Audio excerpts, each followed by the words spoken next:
Olá a todos, meu nome é Thiago Mello, sou aluno do 9º período do curso de graduação em Engenharia de Controle e Automação do Cefet Rio de Janeiro e irei apresentar o trabalho intitulado Controle de Formação e Rastreamento de Trajetória de Veículos Aéreos Não Tripulados utilizando a DRC modificada e função potencial. O problema de controle de formação e rastreamento é necessário para executar tarefas em cooperação, como por exemplo inspeção em ambientes hostis ou transporte de cargas. Nestes cenários, os agentes são autônomos e calculam sua posição com base nas informações dos agentes vizinhos, o que caracteriza uma estratégia descentralizada. É importante que o controlador aplicado neste tipo de problema seja robusto em relação a variações nos parâmetros dinâmicos do sistema e em relação a distúrbios externos em que o sistema possa estar submetido. A proposta deste trabalho é guiar 4 quadrirotores em formação enquanto uma trajetória de referência é rastreada.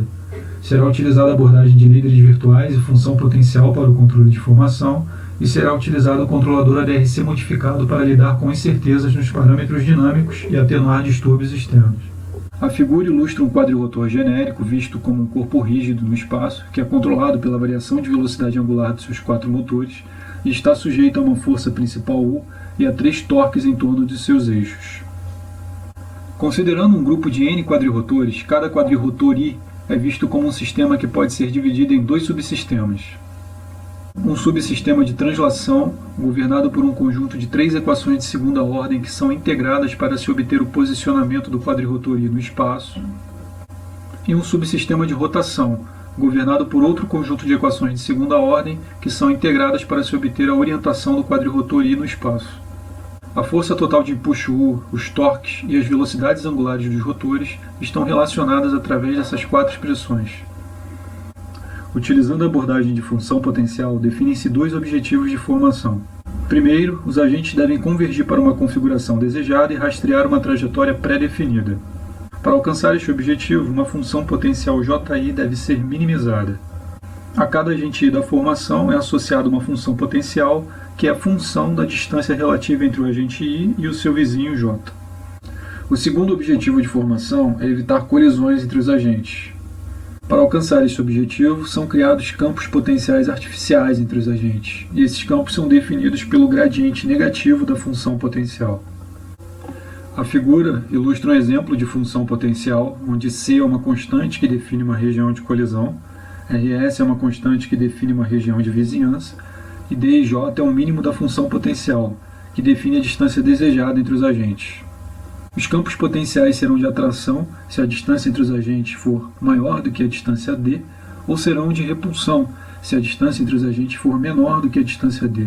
Significa que os agentes estão próximos da região de colisão.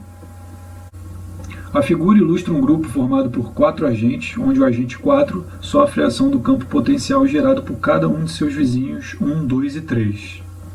Observa-se então que o campo potencial resultante sobre o agente 4 é a soma dos campos potenciais individuais gerados por cada um de seus vizinhos. Pode-se concluir então que para alcançar a configuração que minimiza JI, a função potencial, cada agente deve se mover na direção do gradiente descendente da função potencial. Seja a planta de segunda ordem descrita por essa expressão, onde y é a variável de saída, u a variável de entrada e b é uma constante denominada ganho de controle. Na abordagem ADRC, os termos destacados em azul são dinâmicas não modeladas, incertezas ou distúrbios externos e são agrupados em um único termo F de T, denominado distúrbio generalizado da planta. Então, o objetivo do controle é forçar a saída Y a rastrear um sinal de referência. O método ADRC consiste de 2 etapas. Primeiro, utiliza-se um modelo de espaço de estados ampliado, onde o distúrbio F de T é incluído como um estado adicional do sistema. Depois, projeta-se um estimador de ordem estendida, que irá gerar estimativas dos estados da planta e utilizar essas estimativas em uma lei de controle para cancelar o distúrbio da planta em tempo real. A aplicação do método ADRC exige o conhecimento exato do ganho de controle B. Então, em situações onde B possa variar, fica inviável aplicar o método. Então, propõe-se uma mudança estrutural na planta, que consiste de adicionar um ganho em série com a planta e um filtro de segunda ordem em paralelo com a planta. O filtro depende de um parâmetro constante γ de projeto, e o ganho beta depende de um parâmetro constante K0 de projeto e do sinal do ganho de controle B. Após a modificação e manipulando algebricamente, tem-se a nova descrição da planta em termos das saídas E, da entrada ao ponto e do novo distúrbio FDT. Aqui há dois destaques. O novo ganho de controle é unitário, que viabiliza a aplicação do método ADRC. O ganho B está inserido em FDT, então variações em B serão estimadas e compensadas pelo estimador de estados. Então, aplicando a metodologia ADRC, define-se a nova variável de estados zeta e o distúrbio é incluído como estado adicional. Em seguida, projeta-se o estimador de ordem estendida, descrito por essas equações, onde EZ é o erro de estimativa de saída e L o vetor de ganhos do estimador. O vetor L é calculado através do método da alocação dos polos, onde ω0, a largura de banda do estimador, é o único parâmetro de ajuste. E então, propõe-se a seguinte lei de controle de rastreamento, que é a estimativa do distúrbio generalizado.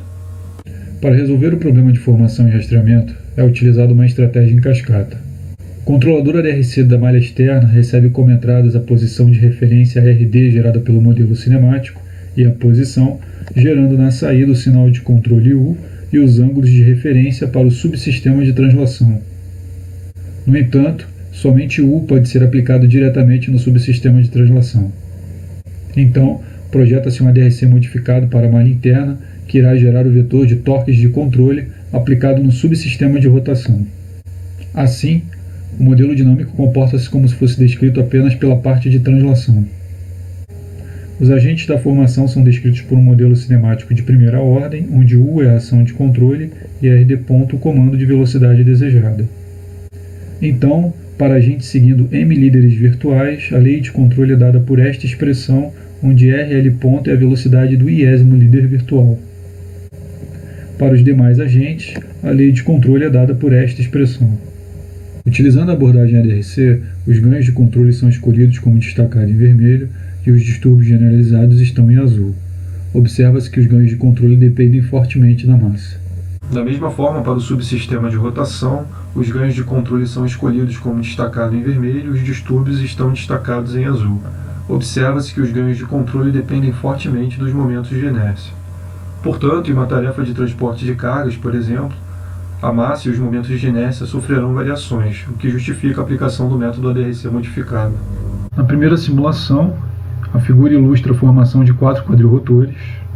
Os quadrirrotores 1 e 2 rastreiam líderes virtuais, e os quadrirrotores 3 e 4 são responsáveis por manter a formação com os outros dois. A distância desejada entre eles é de 1,5 metro. Observa-se que o grupo se move em formação no espaço.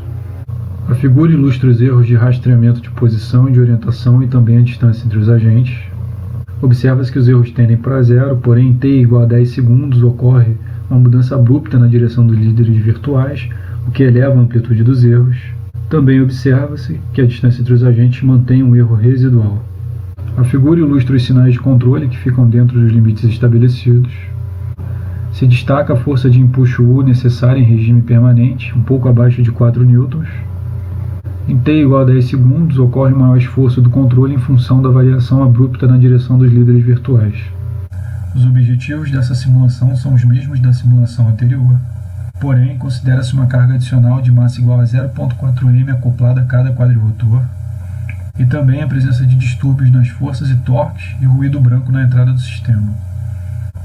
Mesmo nessas condições, o grupo se move em formação no espaço. Na figura, observa-se uma elevação nas amplitudes dos erros de rastreamento, mas essas amplitudes não são relevantes. Os distúrbios externos na entrada atuam no intervalo de 30 a 60 segundos e o ruído branco atua durante todo o tempo. Aqui no destaque, observa-se que a distância entre os agentes mantém um erro residual. Nessa figura se destaca uma elevação da força de empuxo U um pouco acima de 5 newtons em função do aumento de carga nos quadrirrotores. Também, nos instantes t igual a 20 e t igual a 25 segundos, a carga adicional sofre um decréscimo de 50% e a força de empuxo U volta a ficar um pouco abaixo de 4 newtons. Também é possível observar o efeito dos distúrbios externos e do ruído branco nos sinais de controle. Pode-se concluir que a tarefa de formação e rastreamento foi alcançada de forma satisfatória. A estratégia de formação permitiu um controle descentralizado e colisões foram evitadas entre os agentes. O ADRC modificado aplicado em uma estratégia em cascata apresentou bom desempenho e atenuar as perturbações consideradas. Como proposta de trabalho futuro, pretende-se obter resultados experimentais. Muito obrigado.